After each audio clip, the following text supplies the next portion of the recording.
Well, don't ask me why. It is 5 minutes after midnight here, and I've taken the probes off of the Klein because this thing, even though I pull off the hook, has a big fat end on it that isn't that easy to use.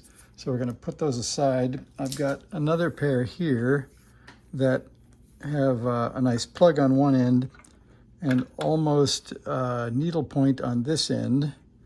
And I need something to go into the connector from the front panel, so I've drafted a capacitor for that job. So let's see if we can figure out why. This should be pretty easy. From pin 1 of U2 directly to pin 5 of the front panel connector.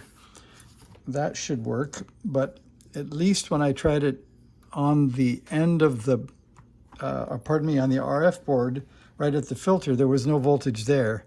So we're going to try this directly to see if we can get from the pin 1 of U2, this is J1, you can see it says 20 over here and it says 1 over here. So we'll count up 5 and we'll stick this in. 1, 2, 3, 4, 5, that's there.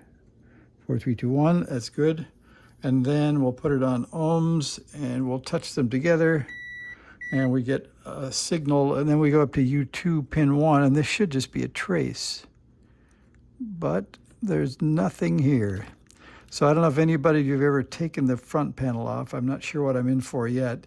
Another issue you can see, this used to be the headphone jack soldered into the PC board, but somebody has flipped it over upside down, and it looks like soldered to all the pads. Yep, so we have wires from the pads. So that might be another mod later, is to put that jack back. But now I need to, I guess, pull off all the knobs and see if the front panel is easy to get off, to figure out why J1 pin 5 doesn't go to U2 pin 1.